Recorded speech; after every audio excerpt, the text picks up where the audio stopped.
and thank you for standing by. My name is Tiffany, and I will be your conference operator today. At this time, I would like to welcome everyone to the Insmed Second Quarter 2025 Financial Results Conference Call. All lines have been placed on mute to prevent any background noise. After the speaker's remarks, there will be a question and answer session. If you would like to ask a question during that time, simply press star, then the number one on your telephone keypad. I would now like to turn the call over to Brian Dunn, Head of Investor Relations. Brian, please go ahead. Thank you, Tiffany. Good day, everyone, and welcome to today's conference call in which we will discuss Insmed's second quarter 2025 financial results and provide an update on our business. Before we start, please note that today's call will include forward-looking statements based on our current expectations. These statements represent our judgment as of today and inherently involve risks and uncertainties that may cause actual results to differ materially from the projections discussed. Please refer to our filings with the Securities and Exchange Commission for more information. The information we will discuss on today's call is meant for the benefit of the investment community. It is not intended for promotional purposes, and it is not sufficient for prescribing decisions. Today's call will feature prepared comments by Will Lewis, Chair and Chief Executive Officer, Roger Adsett, Chief Operating Officer, and Sarah Bonstein, Chief Financial Officer. After their comments, they will be joined by Martina Flammer, Chief Medical Officer, for the Q&A session. I will now turn the call over to Will. Thank you, Brian, and welcome, everyone. As I reflect on the first half of 2025, I'm enormously pleased with where Insmed stands as a company and the potential impact we can have on the lives of the patients we serve. Insmed is now 3 for 3. All three of our late-stage assets, ARIKAYCE, brensocatib, and TPIP, appear to be clear winners, with positive phase 2 or phase 3 clinical data having been produced by each, which is an extraordinary achievement for any company in this industry. These successes have been made possible by the work we've put in over the last 18 months across every aspect of our business, including commercial execution, pre-commercial launch readiness, regulatory interactions, clinical development activities, early-stage research, and enabling functions. I could not be prouder of our teams of dedicated colleagues at Insmed. As a result of this impressive operational performance and our solid financial position, flowing both from the performance of ARIKAYCE and our recent capital raise, we feel Insmed is in an incredible position of strength. I want to emphasize that this is just the beginning. The next 12 months for Insmed are shaping up to be extraordinarily impactful. We expect a steady cadence of meaningful events, both commercially and clinically, that have the potential to significantly expand the company's impact on patients and establish Insmed's next wave of products and indications that will drive future growth.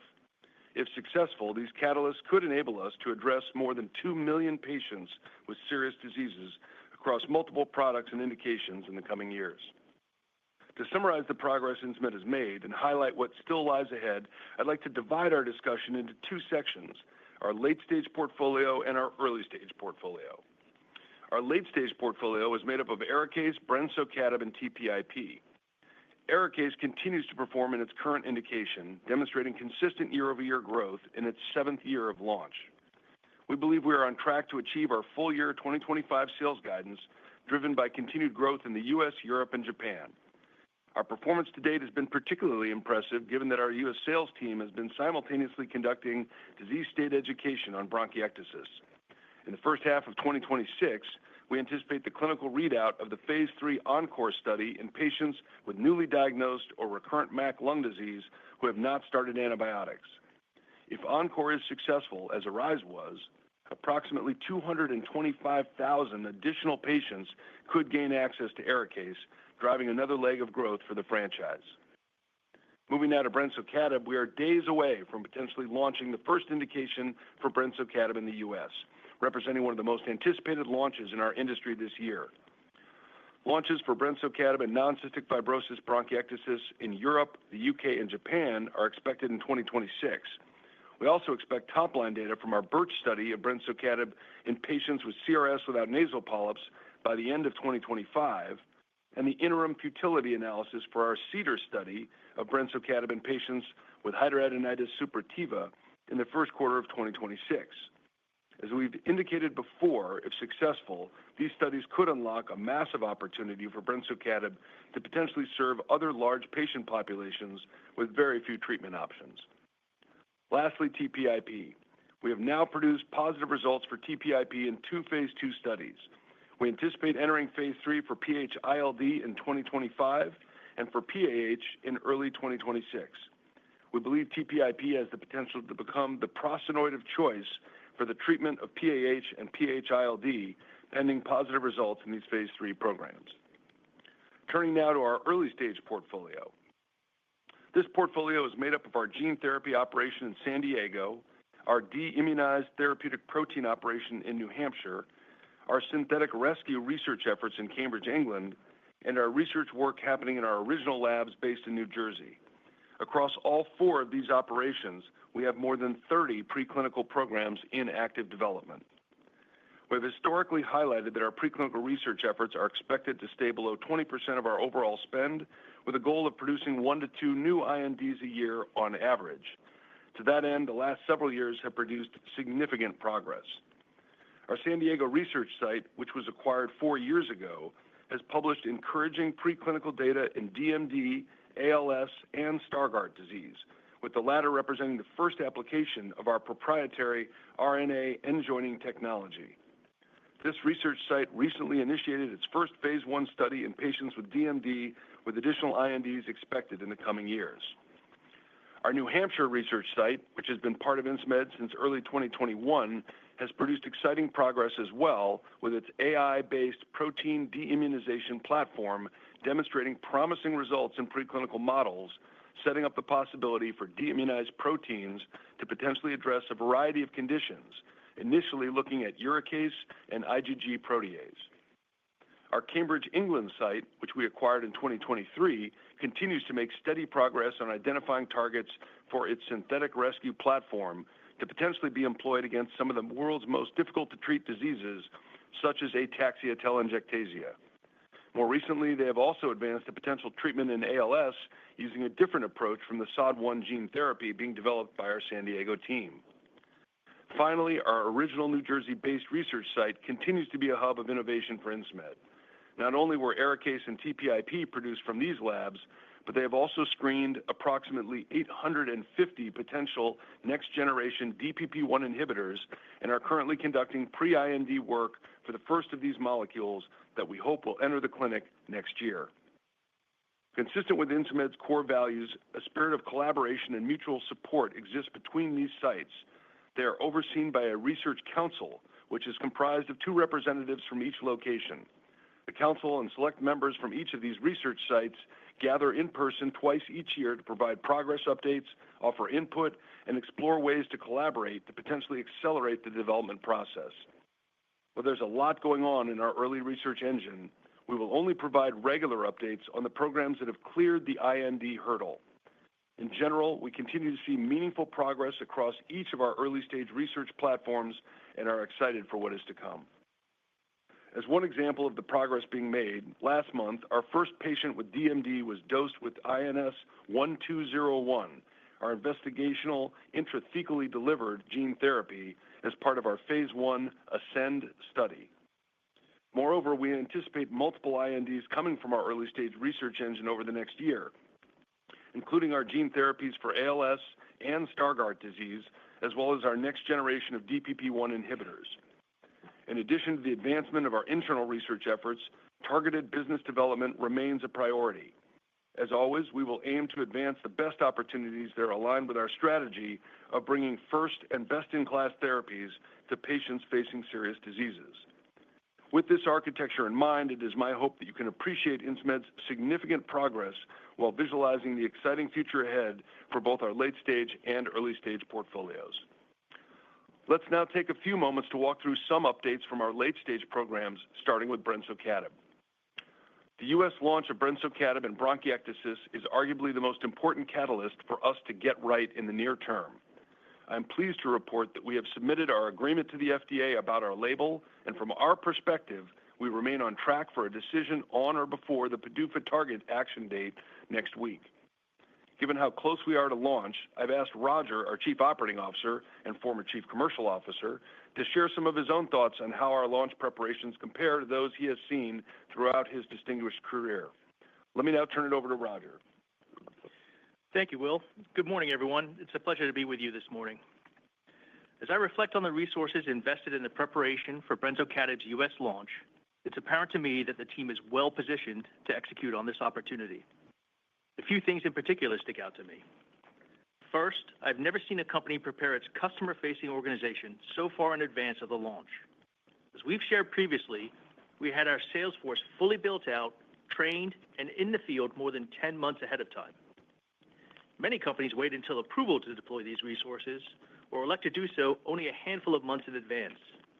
Our proactive decision to expand our commercial organization in this way is one that I believe will result in more patients gaining access to this important therapy and more physicians feeling prepared to prescribe it. Second, I often see companies overlook the importance of developing resources that support the experience of patients and prescribers. If attaining access proves too burdensome for patients or physicians' offices to navigate, providers may hesitate to prescribe, and patients may fail to fill their scripts. It's for this reason that Insmed significantly built out its patient support function called Enlighten, which is fully deployed and ready to assist patients and physicians to navigate the complexities of the healthcare system from day one. Additionally, while it's common for companies to conduct outreach with payers ahead of new product launches, payer feedback in our early discussions about brensocatib has been particularly supportive of our approach. The importance of patient access can at times be underestimated in determining a launch's success, particularly when a product is entering a market with no clear competition. I'm pleased that our team has taken nothing for granted on that front. Our prioritization of patient access acknowledges this critical aspect of successful launches and fully aligns with our patient-focused culture. Finally, I want to mention our current understanding of physician enthusiasm headed into this launch. Based on our interactions with key opinion leaders and our extensive survey work, it is clear to us that physicians have a very high intent to prescribe brensocatib to appropriate patients. And while we know that surveyed physicians often assume they will write more scripts than they actually will in practice, the fact that 90% of surveyed physicians indicate that they intend to prescribe brensocatib to their patients with 2 or more pulmonary exacerbations over the last 12 months is extremely encouraging. Now, as with every launch, not everything will go to plan. And while there's no way to fully anticipate what challenges may arise, I see our brensocatib team as being prepared to respond to whatever may come. They are equipped with a culture in which raising your hand at the first sign of a problem is championed, and they are nimble enough to make necessary adjustments quickly. I also want to remind you that even the best of launches can take weeks from approval to get medicines into the hands of patients. This is primarily due to the time it takes to print final labels and packaging, guide the product through distribution channels, and navigate patient access. As a result, for brensocatib, you should continue to expect only a few weeks of sales for the third quarter, assuming approval by our PDUFA date next week. Having said that, let me emphasize again that everything I've seen from this team's preparation and brensocatib's unique profile leads me to believe that this medicine has the potential to have one of the best launches in the specialty respiratory space. Now let me turn it back to Will. Thanks for sharing those insights, Roger. I want to stay with brensocatib, but move to its second potential indication, CRS without nasal polyps. As we mentioned on our last call, the phase 2 BIRCH study was fully enrolled in April and continues to steadily advance towards its completion. Encouragingly, the Data Safety Monitoring Committee held its second meeting last month to review blinded safety information. The committee found no safety signals and unanimously recommended that the study continue unmodified. This represents the best possible outcome from this meeting. Recall that the BIRCH trial is testing 10 and 40 milligram doses of brensocatib, which is different from the 10 and 25 milligram doses that were studied in our bronchiectasis trials. So it is reassuring that there are no safety signals that have emerged, even at a higher dose. While we continue to expect the data from the BIRCH trial to become available before the end of the year, the exact timing of the top-line readout is still being determined, given our usual practice of taking whatever time is necessary to ensure the data are cleaned to submission-level quality. We remain eager to see those data and look forward to what those results could mean for patients. Our phase 2 CEDAR study in patients with hidradenitis suppurativa is also progressing nicely, with more than 50% of the target enrollment completed. Given the strong enrollment to date, We now expect to be in a position to share the outcome of the interim futility analysis of the first 100 patients in the first quarter of next year. These two follow-on programs for brensocatib hold the potential to establish DPP-1 inhibition as a mechanism that can offer benefits to patients across multiple neutrophil-mediated diseases. Success in either of these indications would add to our confidence both in brensocatib and in the likelihood that our next-generation DPP-1 molecules could also serve patients with a variety of other conditions. Turning now to our TPIP program. The clinical highlight of Insmed's second quarter was the top-line data release from our phase 2b trial of TPIP in patients with pulmonary arterial hypertension. The results exceeded even our most optimistic expectations and established, in our view, the potential for TPIP to become the prostanoid of choice in the treatment of PAH. To recap those results, the 35% placebo-adjusted reduction in PVR represented the largest treatment effect ever shown in a well-controlled trial of which we are aware. Additionally, the 35.5-meter placebo-adjusted improvement in 6-minute walk distance produced a p-value well below 0.05, which, despite not being adjusted for multiplicity, was especially striking because the trial was not powered to show a statistical outcome on this measure. Even more impressive was the fact that these endpoints were measured approximately 24 hours after the latest dose, demonstrating the sustained clinical benefit of the treatment over a 24-hour time frame. With these data, our focus now turns to our phase 3 ambitions. We have made significant strides on that front and are on track to kick off the phase 3 in PH-ILD in the second half of this year. The work we have done to update the capsule strengths so that doses up to 600 micrograms can be delivered in a single capsule is now complete, and we have engaged with regulators on our plans for trial design, which will allow for dosing up to a maximum of 1,280 micrograms. We look forward to sharing the details of the PH-ILD phase 3 trial design later this year. In addition, our program in PAH is also advancing on schedule. With our final clinical study report of the phase 2 trial now complete, we can approach the agency for a meeting to discuss those results and align on a phase 3 trial design that will meet the regulators' expectations for approval. We expect that meeting to take place in October, setting up the potential phase 3 start in early 2026. Let me conclude my remarks by saying that Insmed is ready. We have been preparing for years to execute on the enormous clinical and commercial opportunities that lie ahead of us over the next 12 months. If we achieve this, we hope to produce a real and profound difference in the lives of patients living with serious diseases, while also potentially creating value for those who have supported us in our evolution to this position. Central to our ability to achieve these ambitions is a culture that supports and empowers our people to do their best work. That is why I'm so proud that Insmed was recently certified as a great place to work for the 5th year in a row. This is an incredible honor, and it is reflective of how our employees feel about working at Insmed. Our people are responsible for all of our successes to date, and similarly, our people will be the ones who will determine our future.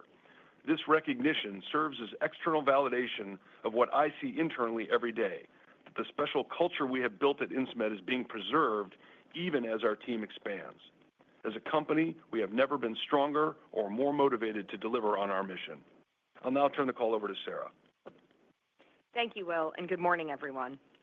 Let me begin my discussion of second quarter 2025 results by highlighting the strong commercial performance of ARIKAYCE, which is illustrated here on slide 16.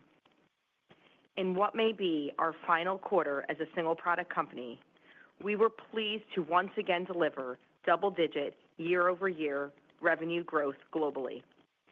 These impressive results were driven by the highest quarterly revenue figure ever achieved in the United States, along with yet another quarter of extremely impressive performances in both Japan and Europe, all of which was driven by strong volume trends. In Japan, the 45% growth this quarter resulted from the implementation of new targeting strategies and initiatives to improve the patient experience. For Europe, the 48% growth was driven primarily by strong demand in Germany, Switzerland, and Austria.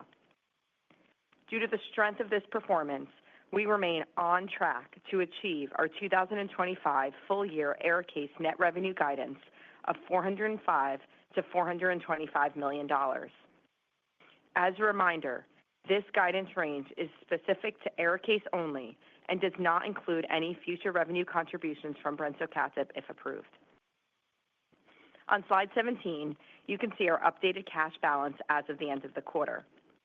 This reflects the equity offering that was completed in the second quarter and includes the exercise in full of the underwriter's option to purchase additional shares, which in total resulted in the sale of approximately 9 million shares of our common stock at $96 per share, resulting in approximately $823 million in net proceeds to the company.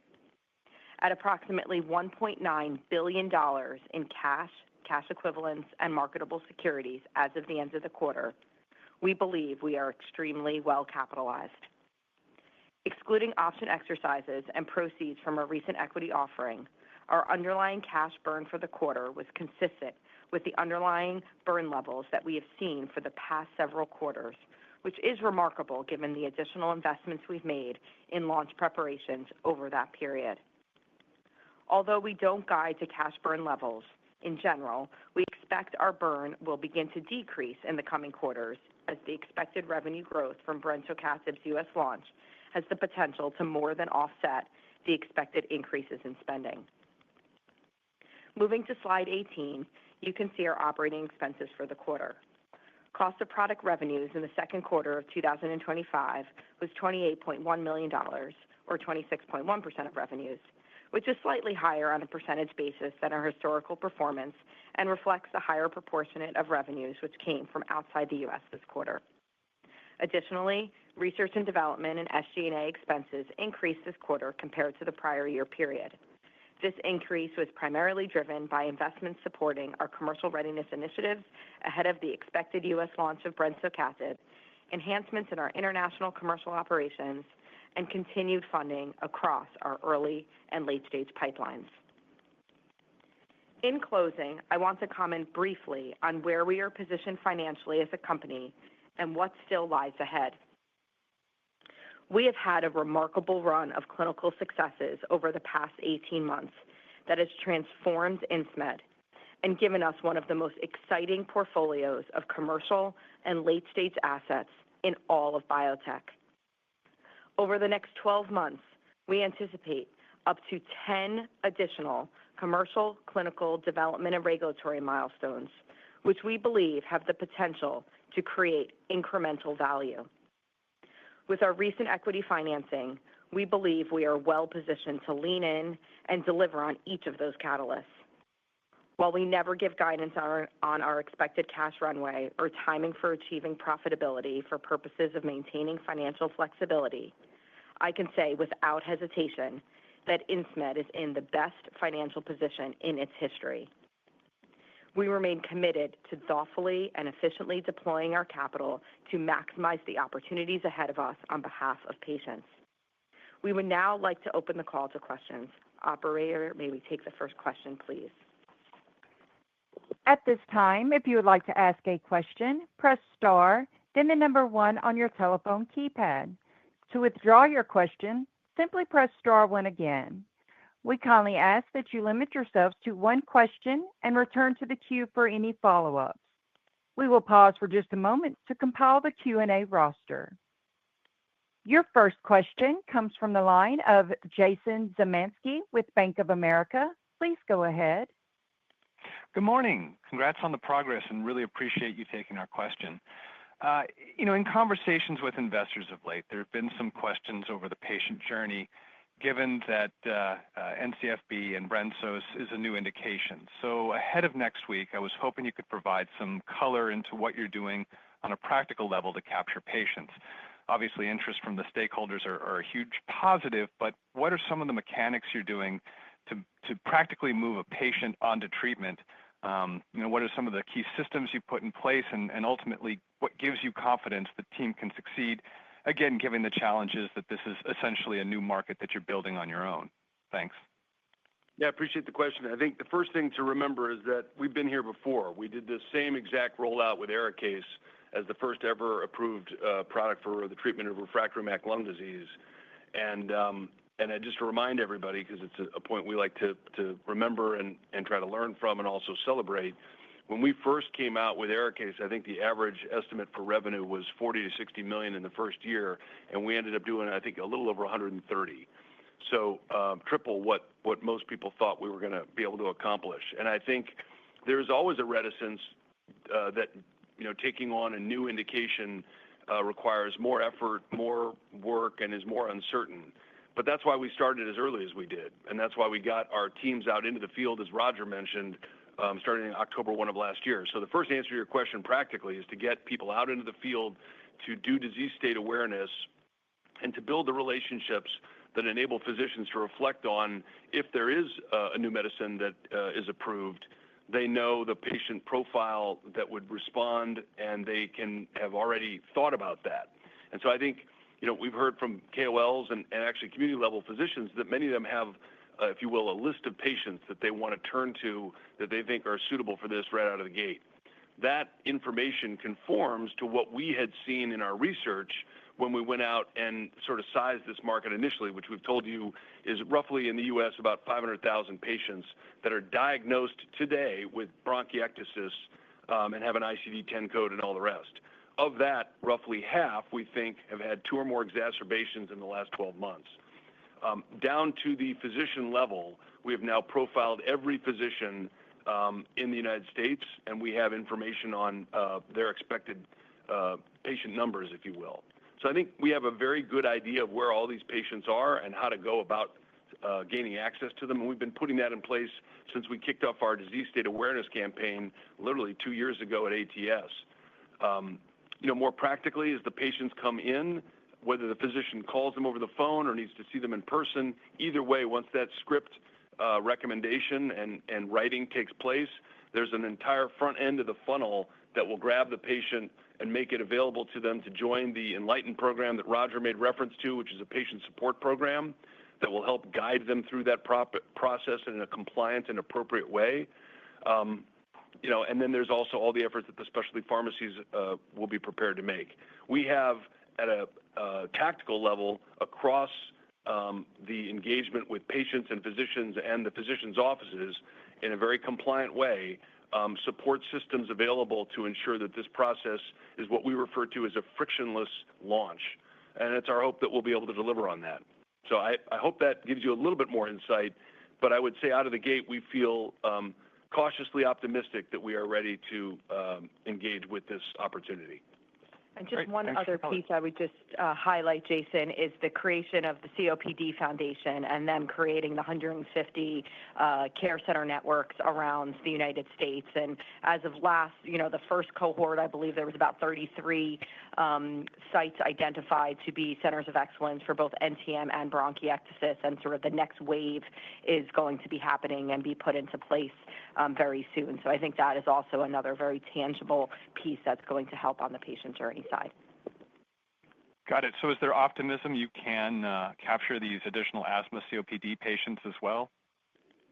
So I think at this stage, what we've said is we're initially targeting the patients we know that have been diagnosed.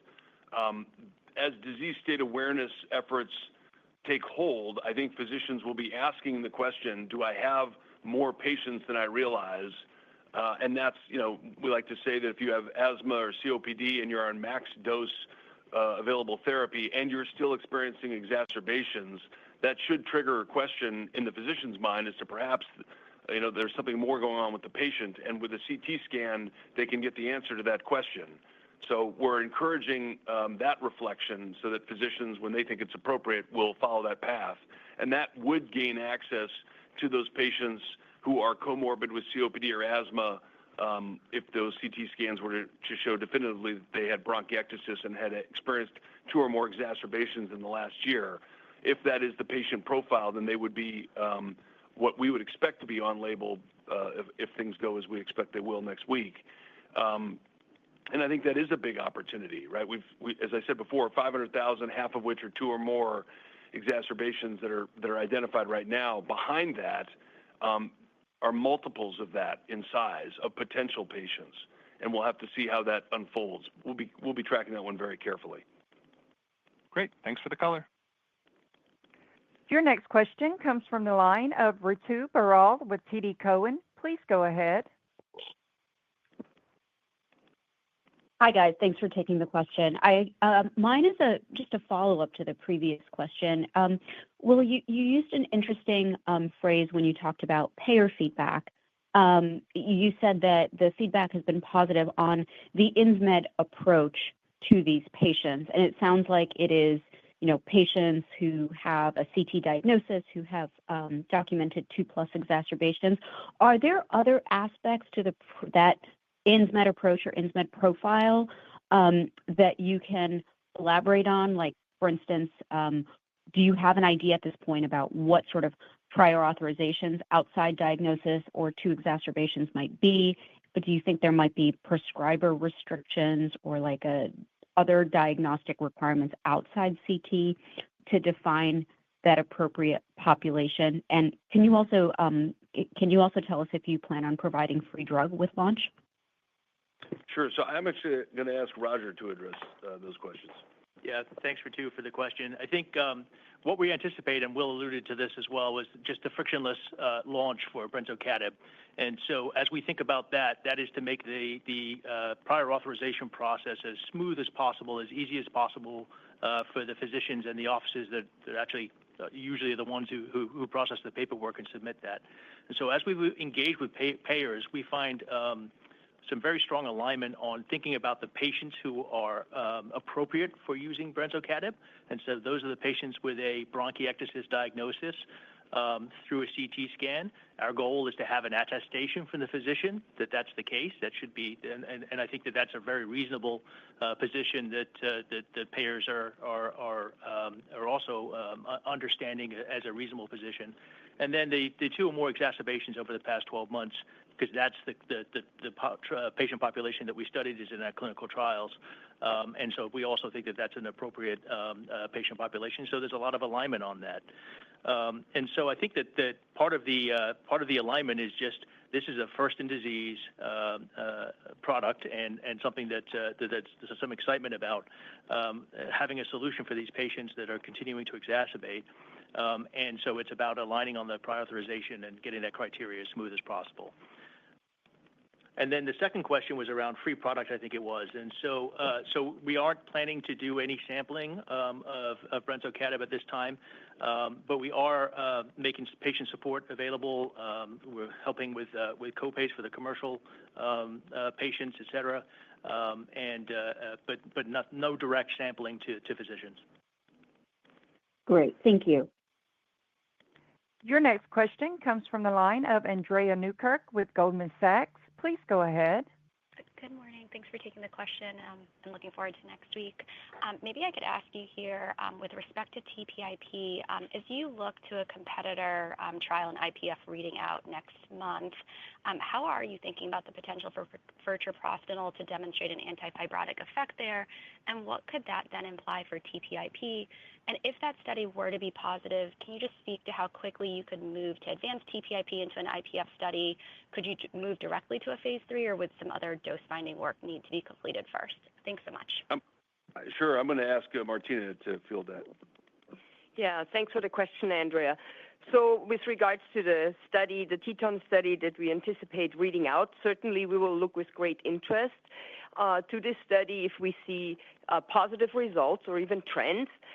Given TPIP's profile, we would expect that we even have the opportunity to have stronger effects. And so we would be in a position to start off a phase 3 study in a very short notice, but we all look forward to these results.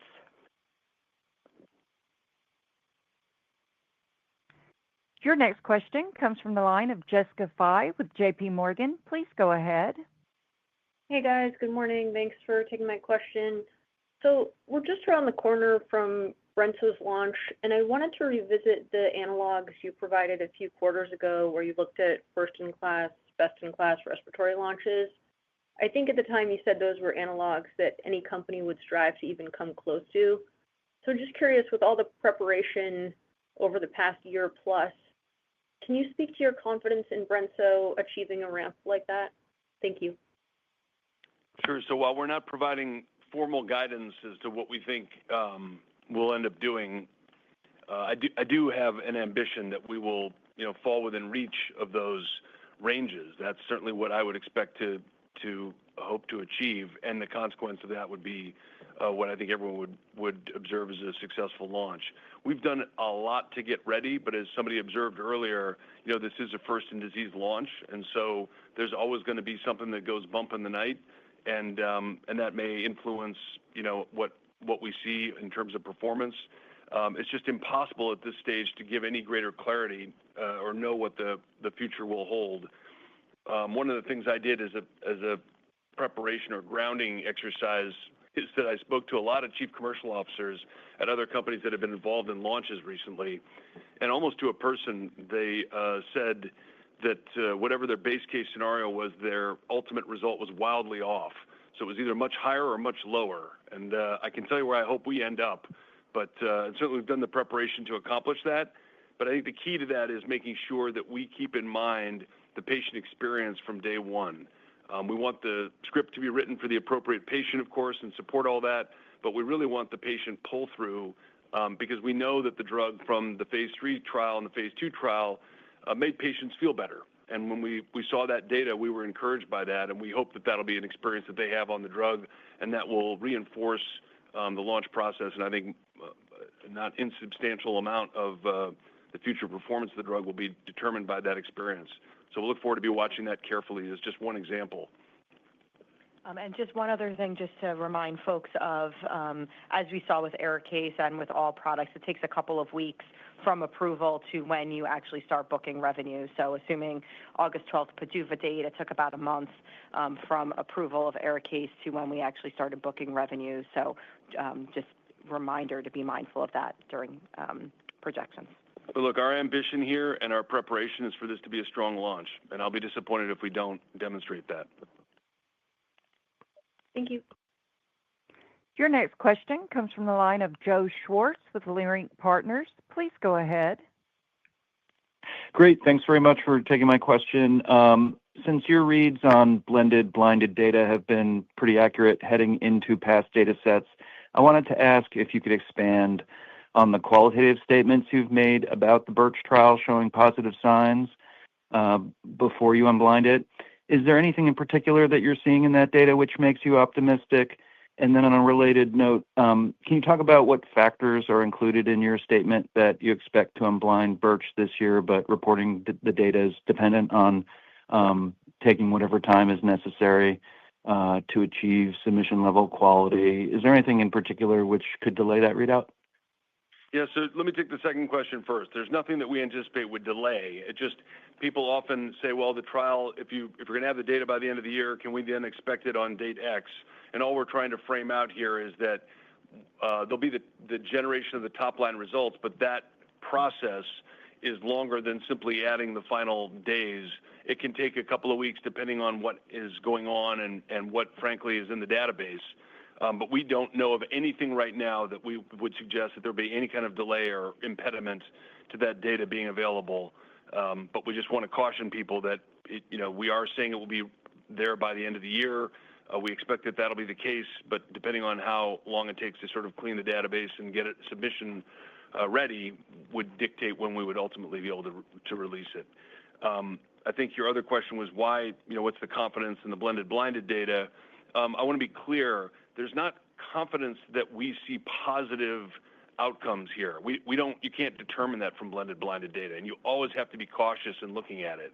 What we have seen in the blended blinded data is that the pattern in that blended blinded data would comport with what you would expect to see if the drug were working. That does not indicate that the drug is working. It just means that the profile of patients fits that. And so let me give you an example. If you're going to see a separation in treatment arms, you would expect to see concentrations of patients, having certain response measures. While we can't unblind the data to know who's in which arm, we have seen distinctions between groups of patients which would be consistent with different doses providing different results, and it's occurring at a time in the trial when you would expect that to happen. But once again, I want to emphasize not to overinterpret these results. Our confidence in this being effective in CRS without nasal polyps comes from the fact that really that condition is almost, one can think of it like bronchiectasis in the nasal passage. And so it's not dissimilar from bronchiectasis in that regard. Now, that's a pretty rudimentary biological description, but I think it is appropriate to combine those two pieces of information and at least say we are encouraged that this is directionally going the right way. We'll have to see what the results show, and of course, we all know what the experience can be with clinical trial results. So, a word of caution, but I would say we are cautiously optimistic. Very helpful. Thank you. Your next question comes from the line of Kelly Shi with Jefferies. Please go ahead. Congrats on the progress. For bronchiectasis launch, do you think the eligible patients have exacerbations properly recorded in medical record for all, and any physician feedback on this front, and maybe the strategy implemented in the future help and identify all the eligible patients, if not yet? Thanks. Sure. Yeah. I mean, when we size the market at launch at 250,000 roughly, that is consistent with the data cross-examinations and correlations that we've done looking at, ICD-10 codes, surveying physicians, doing market research. So we feel pretty good about that number as patients that have documented 2 or more exacerbations within the last 12 months. The unknown is the opportunity that lies beyond that and how proximate it is. How many of those patients that are out there that are perhaps comorbid with COPD or asthma and are tracking exacerbations, but have not yet had the CT scan to determine whether or not there is bronchiectasis present. And that's the gold standard that's needed for those patients. So a lot of those patients, I think, are going to get channeled through a CT scan. And I know there are some physicians who are doing that in a very deliberate way because they do believe that there are patients out there. Perhaps a way to ground this for everyone is to return to our Willow and Aspen phase 2 and 3 study results, where we had between 15 and 20% of patients in those trials that were comorbid with COPD or asthma, and we saw response from those patients as well. That's what gives us confidence that if we can access that undiagnosed or misdiagnosed patient population, that they'll not only be able to be identified as bronchiectatic, but will be responsive to the medication, which is, of course, the goal. Thank you. Your next question comes from the line of Craig Suvannavejh with Mizuho. Please go ahead. Hey, good morning. Thank you for taking my question. I wanted to ask about your interim futility analysis that you're expecting next year in HS, and if you could remind us what the bar for success will be in that interim, and then maybe a follow-up as you think about next indications for brensocatib. Is the view that you will similarly look to do interim futility analyses? Thanks. Sure. So I think in response to the second question, we don't anticipate taking Brenso into any additional indications beyond bronchiectasis, CRS without nasal polyps, and HS. But Martina, maybe you want to comment on the first question relating to the futility analysis.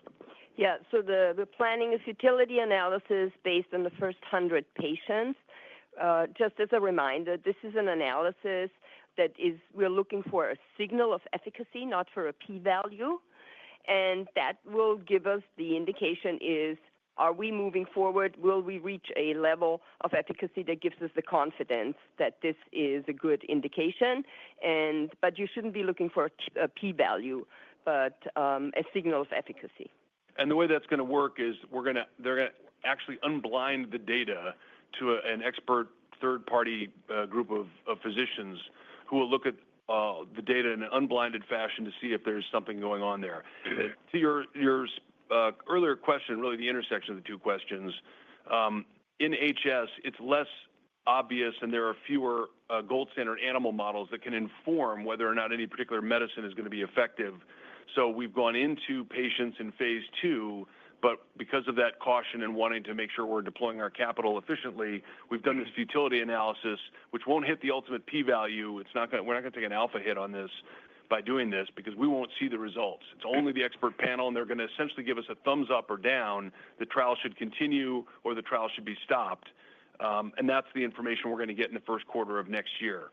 While we're not going after other indications with brensocatib, I do want to highlight that we will be entering the clinic next year with our next generation of DPP-1 molecules we've been working on since the WILLOW results came out and were so positive.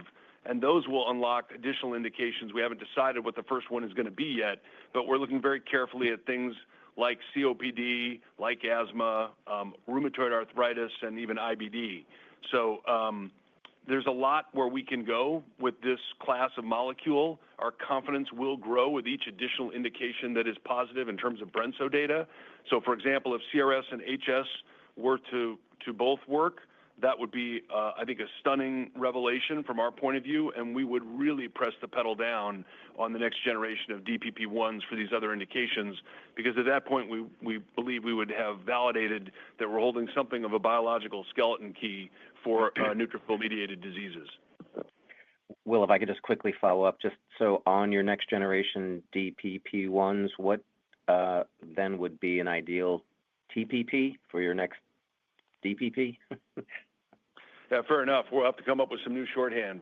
I think, what we're doing right now, and this is where our confidence comes in that next generation, with the subsequent indications and really the strength of the Brenso results in bronchiectasis, we think there is opportunity for this mechanism to apply in other disease states, and that is not entirely neutrophil-mediated disease speculation. We've done animal models, both with Brenso and with the successor molecules. That's why they're basically ready to go into the clinic next year. With that work in hand, we know what each of the different molecules can do in terms of performance in those animal models, and I can tell you that some of those are pretty reliable in terms of their translatability into the clinic. So I think we're excited by the enormous potential that represents, because these diseases we're talking about, rheumatoid arthritis, COPD, asthma, IBD, these are very significant indications, and while they may have a number of other approved or competitive products, we still hold by the standard of first or best in class. And so if our drug has a meaningful role to play in those settings, you can expect us to be bringing those subsequent molecules forward.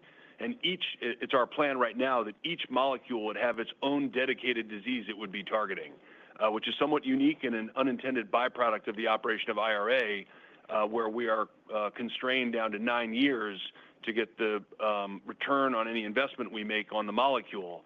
As a consequence of that, we actually have to go after the other disease indications using new molecules, and that's why we are where we are. Thank you. Your next question comes from the line of Andy Chen with Wolfe Research. Please go ahead. Hey, thank you for taking the question. Another question about CRS without nasal polyp. Our understanding here is that it's both driven by eosinophils and neutrophils.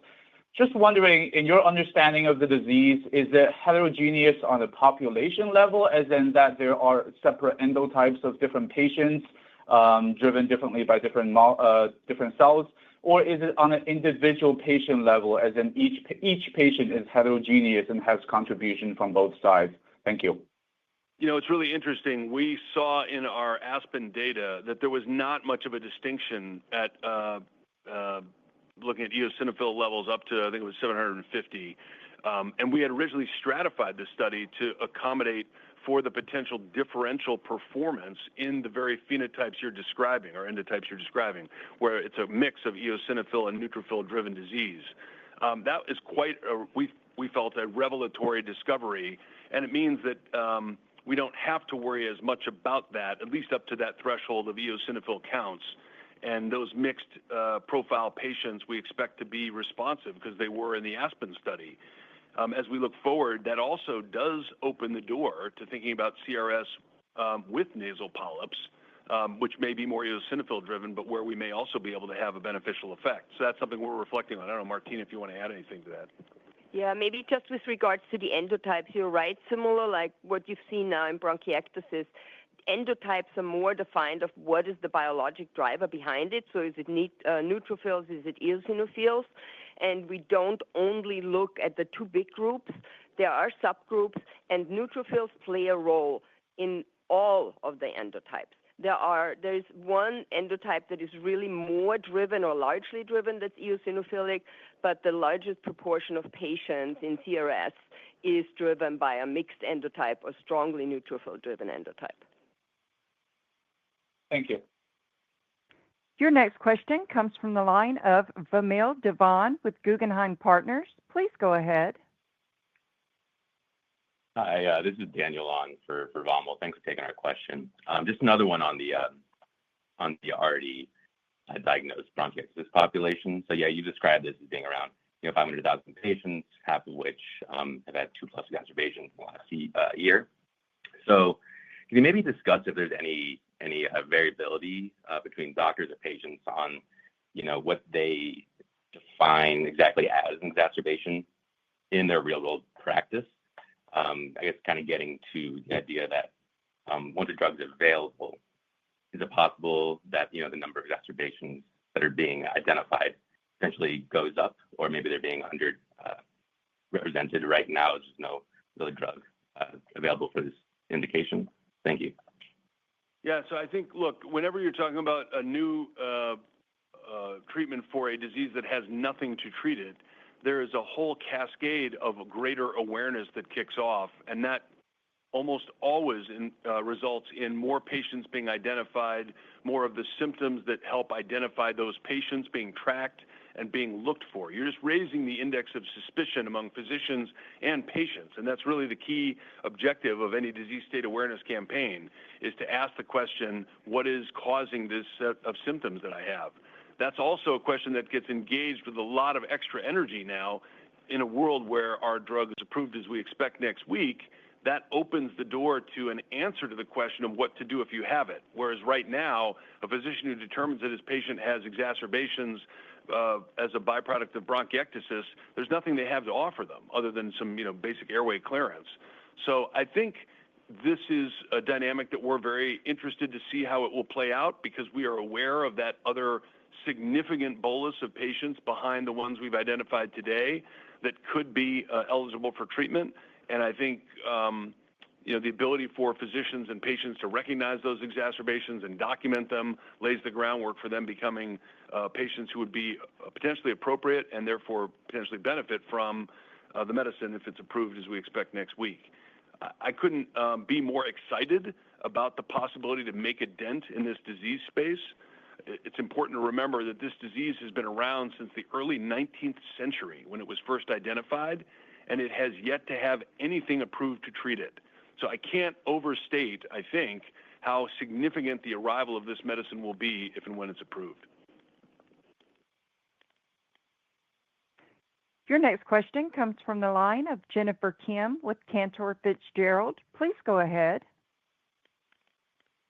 Thanks for taking my questions and congrats on the progress.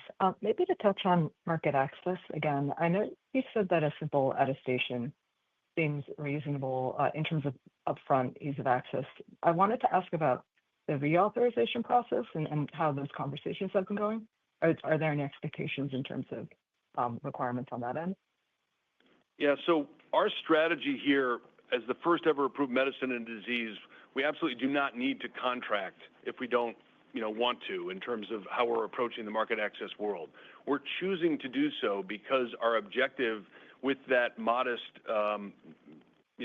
give, if you will, up front, to create that frictionless launch and reauthorization process. And reauthorization is absolutely a contemplated part of our discussion and negotiation with the market access world. As Roger said, we've observed that these discussions have been going very well. I think it's fair to say that everybody recognizes the need for a medicine. This medicine's safety and efficacy profile is particularly compelling. So it is not a contentious interaction when we talk about how do we facilitate appropriate patients to get on the drug, how do we ensure that they can remain on the drug and receive benefit. And I think we're in extremely good state as it relates to that. And that's helpful. If I could ask one more, just a question on launch analogs and the dynamics over the next couple of quarters. How should we think about, I guess, the launch in the fourth quarter with out-of-pocket max for Medicare patients, and then how that then, I guess, proceeds into 2026 once it resets? Yep, that's a new feature. Obviously, I'll ask Roger to address that. Yeah, so I think that as you think about the smoothing and you think about the Medicare over where you can spread out the payments over the full months, I think in the fourth quarter we probably come in where we're actually in a pretty advantaged position where most patients have probably worked through their copay burden for the full year. We'll see as we go into 2026 and the first quarter. That's a reset. That's always historically been a challenge. I'm hopeful that as this will be the second year that this is implemented, that perhaps it's a more smooth process this year as patients and payers and so forth and pharmacies get used to that. But we'll see. And we stand ready to support as we can our patients in any kind of out-of-pocket burden that we can address directly. Thank you. Your next question comes from the line of Leonid Timashev with RBC Capital Markets. Please go ahead. Hey, thanks for taking my question. I wanted to ask on the launch, but maybe more specifically, how you're thinking about what the shape might be of a launch in Europe and your commitment to Europe and ex-US geographies, given both the MFN dynamics and just if there's any differences in how physicians are thinking about their level of excitement for the drug in Europe versus the US as well. Thanks. So I would say that the enthusiasm is sort of universal or uniform. Most of the congresses that we go to are international in their scope and engagement, and as a consequence, we have relationships by virtue of ARIKAYCE's approval in the U.S., Europe, and Japan with all of those physicians, and so we've had the benefit of their perspective as we've traveled this journey in the development of a bronchiectasis medicine. And I would say it's equal there as it is here, and so that creates a hopeful opportunity. I think that's echoed by the fact that the regulatory interactions to date in Europe, the UK, have been extremely positive as they have been with the US, and that sets us on a trajectory where we'll be able to launch in Europe and then Japan next year. On the discussion of the issue of how we're going to approach those territories, we have that infrastructure. We've been very successful with ARIKAYCE in those regions, as is so clearly demonstrated this quarter. We're both outperformed, and I think that's extremely encouraging because that experience and that dynamic that's positive with those physicians in the ARIKAYCE setting, we believe will translate over into bronchiectasis. So I think it's a very positive picture. We'll see. The launches will be next year. I'll remind everybody that when we priced ARIKAYCE, we set the list price at the same level in the U.S., Europe, and Japan. We thought that was the right thing to do. That's our best effort to make sure that everybody is investing in the innovation that we're bringing after all these years of development. And so we'll see how this all plays out as we move forward. Hopefully that addresses your question. Your next question comes from the line of Trung Huynh with UBS. Please go ahead. Hi, guys. This is Noah on for Trung. Thanks for taking our question. Just for us, we're wondering, is there any potential read-through from the Birch trial to Cedar if Birch reads out positive? And then also just looking for a clarification on the futility analysis in Cedar. We're just wondering, is that focused primarily on the primary endpoint of a change in abscesses and nodules, or do clinical response also play a role in the futility analysis? I think as you go from Birch to Cedar, I'm just going to say, I've said this publicly many times, I'm excited by the possibility of Birch because CRS without nasal polyps, again, as I said, rudimentally, in a rudimentary sense, is kind of bronchiectasis in the nasal passage. So I'm hopeful that we'll see some positive results or trends in that study that would encourage us to go into phase 3. HS is a much trickier disease, and I think there are a number of variables that surround that, which include the patient profile that you're targeting. So we've gone from moderate to severe patients. We could have targeted mild to moderate. In that patient selection process, you introduce some uncertainties about the ability of your drug to have an impact. There aren't great animal models, so I would put the uncertainty around Cedar much, much higher than I would have been around CRS, at least as far as the logic goes. And that's why we built the futility analysis, so that they could go in and look at all the data and make their conclusion about whether this study should proceed, because we certainly don't want patients experimenting with the medicine if it's not going to be a benefit. I don't know, Martina, if you had anything you want to add about that.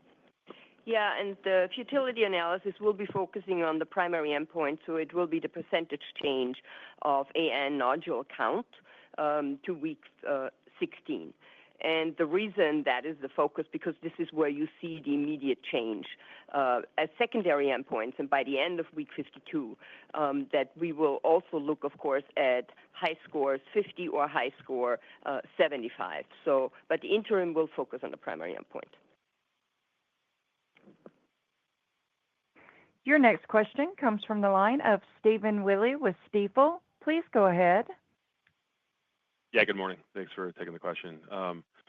Should we expect registrational TPIP development in PAH to be limited to a single phase 3 trial, or do you think a broader sotatercept-like development program, maybe in different functional class and risk subgroups, makes more sense here, just given the strength of the phase 2 data?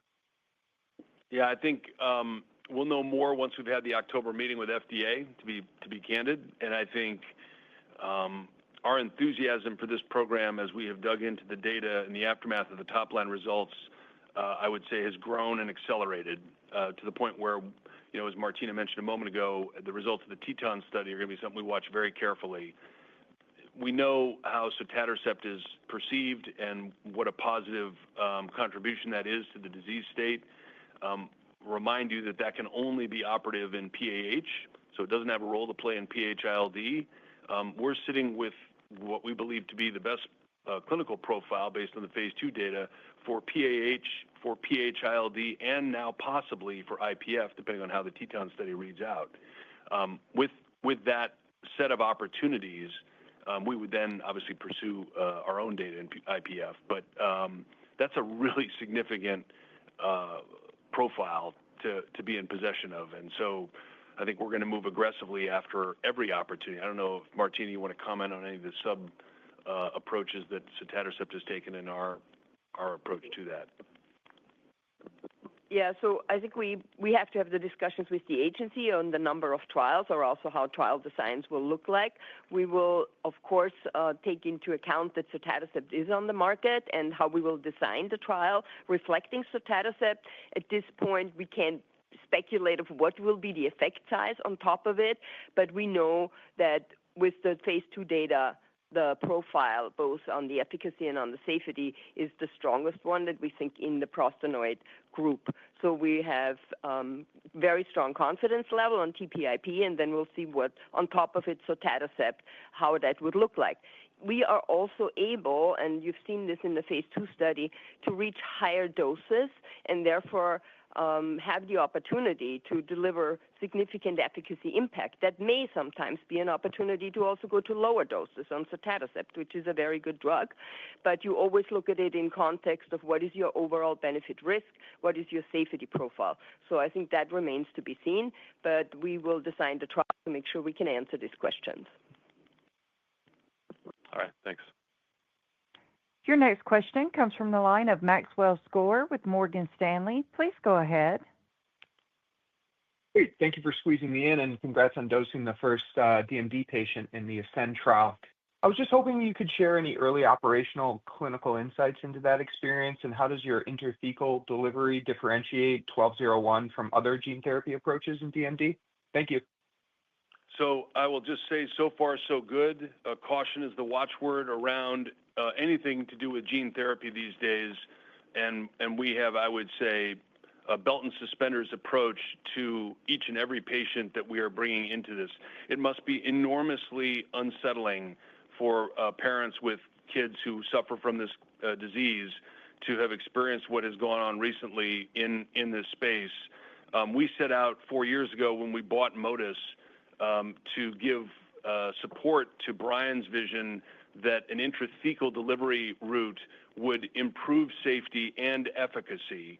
And the early animal data work that was conducted validated those ideas.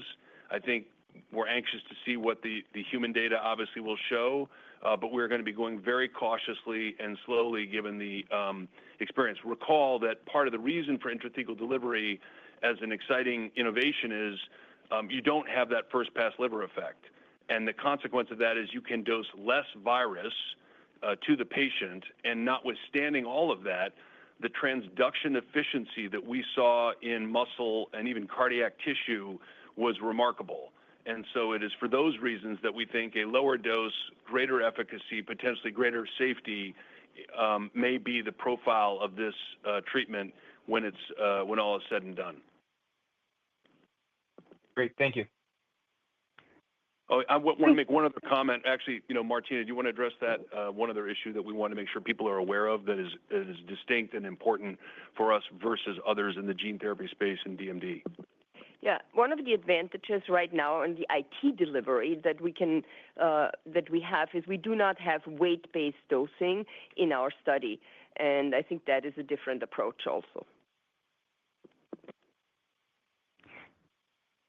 We have now reached the end of our question and answer session.